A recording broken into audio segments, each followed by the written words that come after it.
నందినికి బట్టలు పెట్టడానికి నేను మీ నాన్నగారు సాయంత్రం వెళుతున్నాం. నువ్వొస్తావా? వద్దమ్మా, అక్కడికొస్తే నందిని గొడవ చేస్తుంది. తన సంతోషాన్ని దూరం చేసిందని అవుతాను. మీరు వెళ్ళిరండి. అలాగే. లేదు నందిని, బాబాయ్ చెప్పిందే కరెక్ట్. అదేంటక్క నువ్వు కూడా?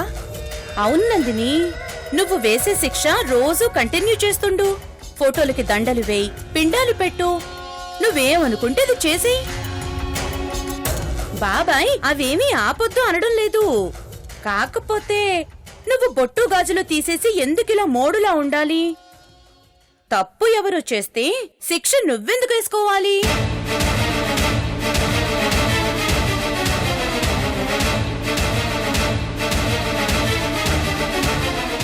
అని బాబాయ్ ఉద్దేశం. కాబట్టి ఆయన చెప్పినట్టుగానే నిండు ముత్తైదులా ఉండు. అలా ఉంటే నిన్ను చూసి సంతోషించేవాళ్ళం మేమే కదా.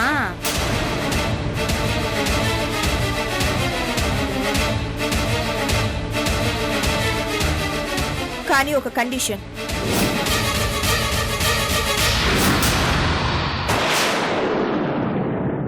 తీసేసిన తాళి వేసుకోను, చెరిపేసిన సింధూరం పెట్టుకోను.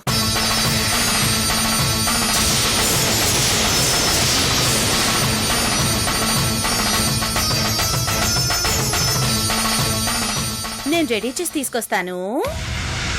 పద ఒక నందిని. నిమిషం.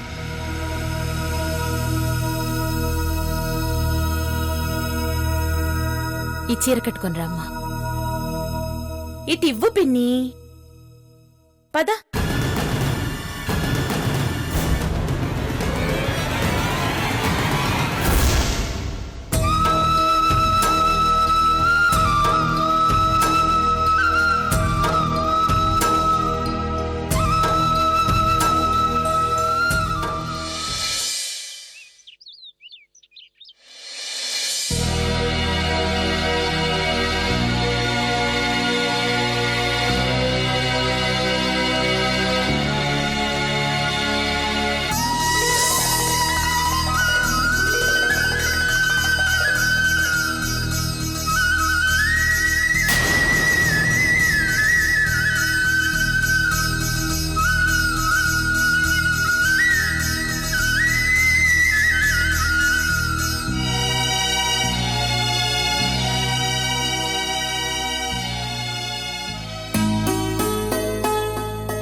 నన్ను ఆశీర్వదించండి బాబాయ్.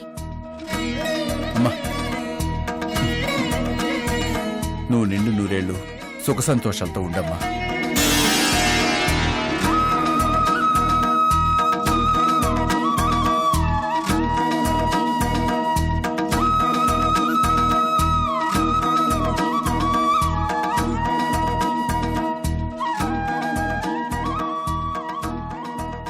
అయ్యో, నేను మళ్ళీ రాంగ్ టైంలో వచ్చినట్టున్నాను.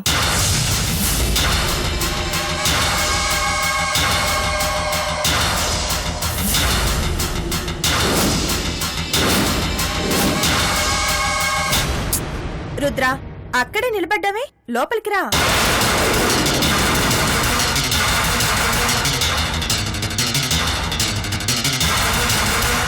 అకేషన్ కి రుద్ర చీఫ్ గెస్ట్.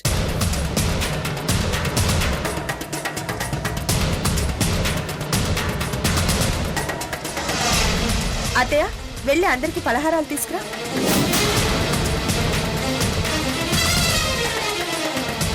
అలా చూస్తావేంటి? రుద్రకు కూడా తీసుకురా.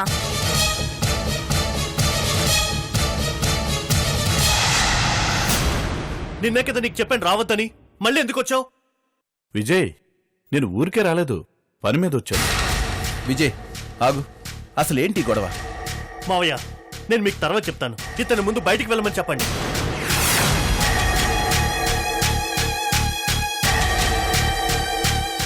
ఏంటండి, నందిని ఫోన్ చేసి రమ్మంటేనే వచ్చాను. ఇంటికొస్తే గొడవ చేస్తావేంటి? నీకేమైనా పిచ్చెక్కిందా? ఎవరి మీద కోపం నా మీద చూపిస్తావేంటి? నీతో మాట్లాడాల్సిన అవసరం నాకు లేదు. మర్యాదగా వెళ్ళు. వెళ్ళను. ఏం చేస్తావు? రేయ్, పోరా, బయటికి పో. చంపేస్తాను, బయటికి పో. వెళ్ళకపోతే చంపేస్తావా? చంపేస్తావా? చంపే. రేయ్, విజయ్, మావయ్య, విజయ్, పోరా, బయటికి విజయ్ పో. ఆగు. ఆగండి.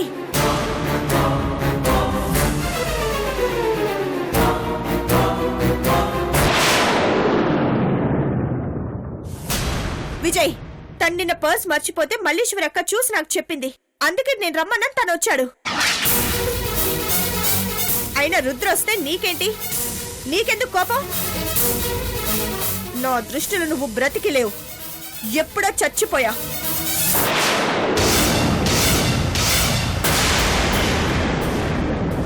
అలాంటప్పుడు నేను ఎవరితో మాట్లాడితే నీకేంటి? నీకెందుకు అంత కోపం రావాలి? చచ్చిన శవంలా ఈ ఇంట్లో ఒక మూల పడుండు. నా దృష్టిలో నీ విలువ అంతే.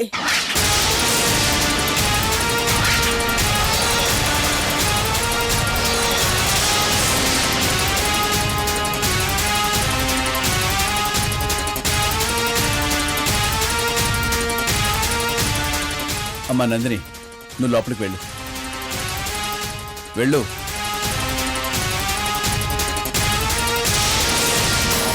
విజయ్, ఏంటిది? సమయం సందర్భం తెలుసుకోకుండా ఏంటి ఆవేశం?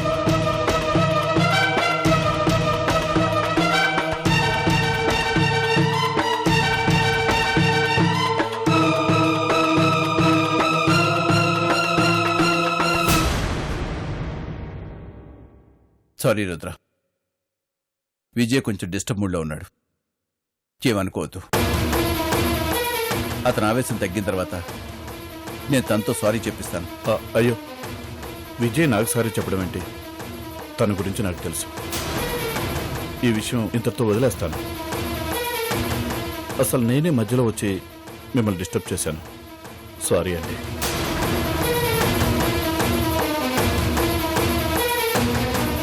పాపం, కూతురి కోసం బాబాయ్ ఎంతో ఆశతో చీర సారే తెస్తే ఇలా జరిగిందేంటత్తయ్యా?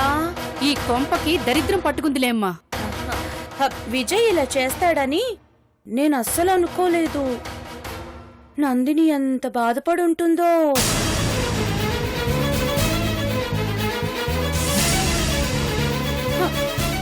నేను వెళ్ళి నందినిని ఓదారుస్తాను బాబాయ్. నందిని,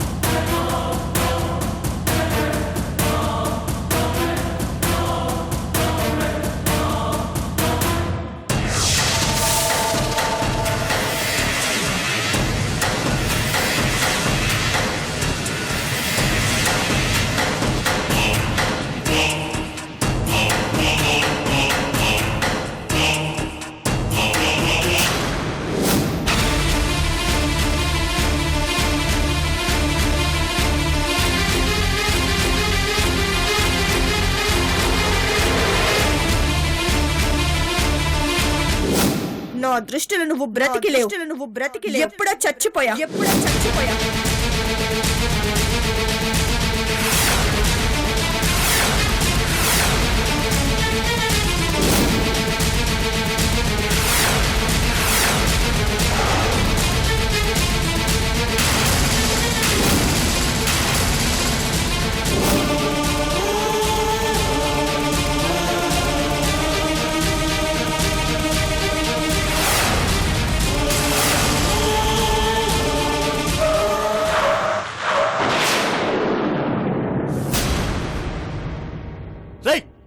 ఎవడ్రా నువ్వు? డ్రైవింగ్ రాదా?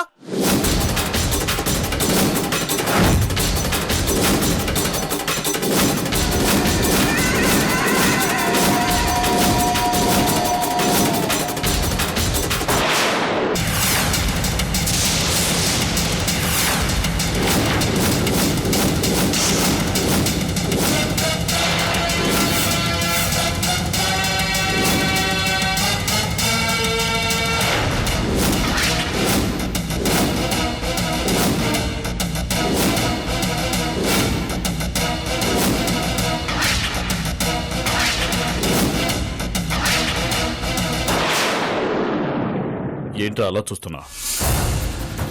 రుద్ర, మర్యాదగా మాట్లాడు. నీకేంట్రా మర్యాద ఇచ్చేది? ఇంట్లో పెళ్ళామే పనికిరాని వస్తువులా పడేసింది.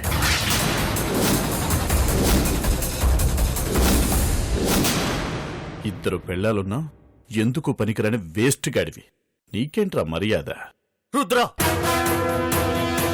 నీకు నాకు శత్రుత్వం లేదు. అనవసరంగా మా ఫ్యామిలీ విషయాల్లో వేలు పెట్టకు. జాగ్రత్త. వేలు పెట్టడం ఏంటి? నీ భార్యను పెళ్లి చేసుకుని నీ బిడ్డకు తండ్రినవుదామనుకున్న విశాల హృదయం నాది.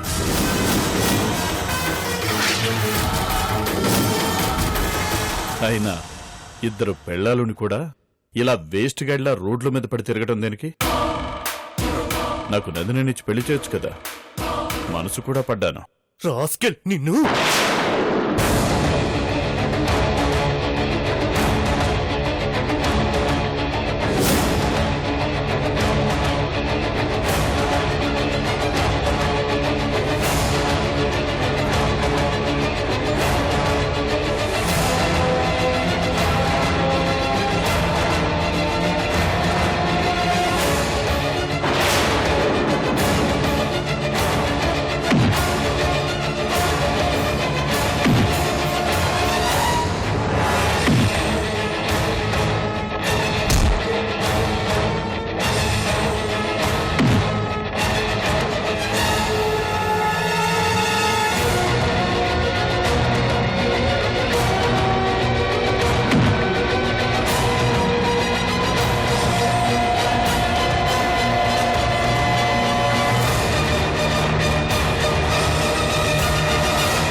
సంక్రాంతి కోడి పందాలు ఎప్పుడైనా చూసావా మల్లీశ్వరి? కోడి పందాల గురించి మాట్లాడడానికి ఫోన్ చేసావా? ఆ కోడి పందాల్లో కోడి పుంజులు ఎలా తలపడతాయో ఇందాక నేను విజయ్ రోడ్డు మీద అలాగే కొట్టుకున్నా. రాత్రికి ఇప్పుడు వర్కౌట్ అయింది. మరి కత్తి దిగిందా? కత్తి దిగలేదు, తల పగిలింది. రోడ్డు మీద పడిపోయాడు. చచ్చాడా? చచ్చాడో బతికాడో తెలీదు. అయ్యో, తొందర పడుకు రుద్రా. చావుకి తీసుకెళ్ళడానికి కొంచెం టైం ఇవ్వు. అందుకే తల మీద సింపుల్ గా కొట్టాను. ఆ విజయ్ బాగా డిస్టర్బ్ అయ్యాడు కదా. మన మెంటల్ టార్చర్కి వీడు కాబట్టి తట్టుకున్నాడు. ఇంకొకడైతే సూసైడ్ డెత్తే. హా, సరే, ఇన్ఫర్మేషన్ రాగానే నెక్స్ట్ స్టెప్ ఏం చెయ్యాలో చెప్తాను. అలాగే.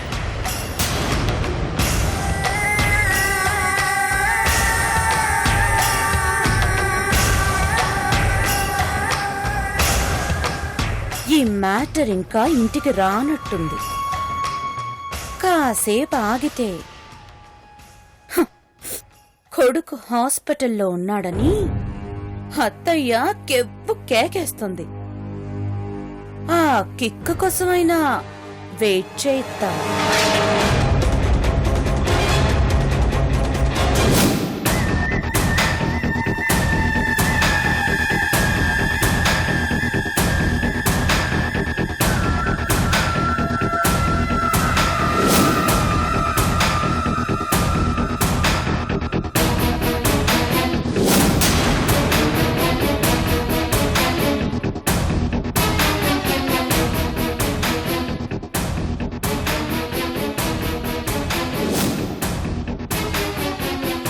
రేయ్, పోరా, బయటికి పో, బయటికి పో.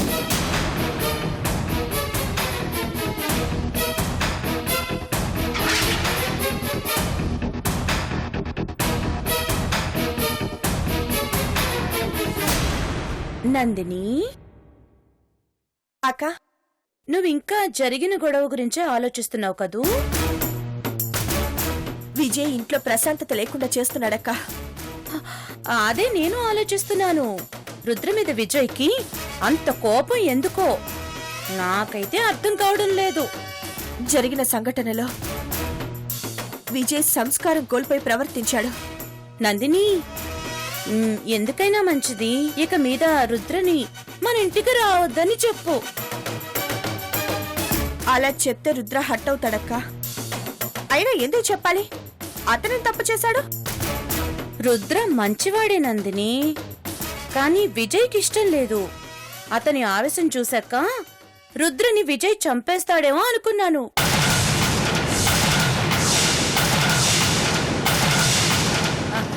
అంటే నా ఉద్దేశం, విజయ్ మనసులో రుద్ర మీద ఎక్కడో ఏదో.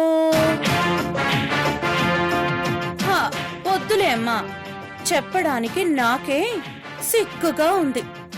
ఏంటక్క నువ్వు చెప్పేది? ఏం లేదులే, ఏం లేదులే.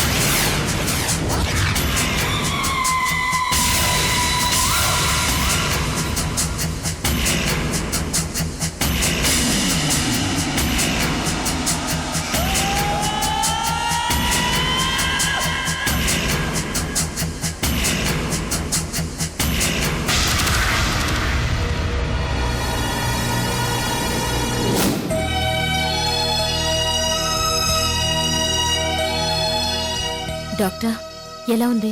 Nothing to worry. తలకి గాయమైంది, కట్టు కట్టాను. 3 days లో నయమవుతుంది. Thank you doctor. It's okay.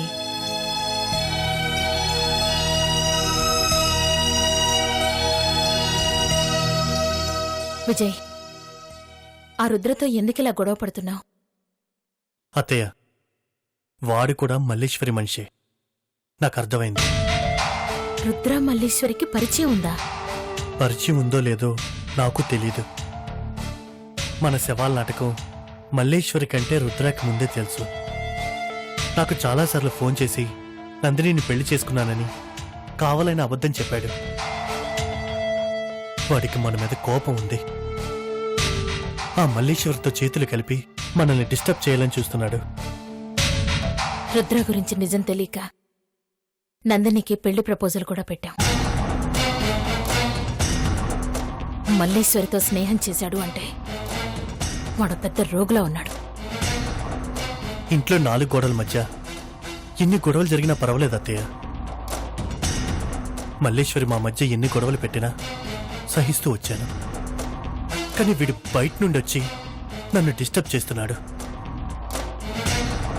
Road మీద నాతో చాలా అసహ్యంగా మాట్లాడాడు. అందుకే కోపాన్ని అంచుకోలేకపోయాను. విజయ్, కాస్త ఓపిక పట్టు, అన్నీ సర్దుకుంటాయి.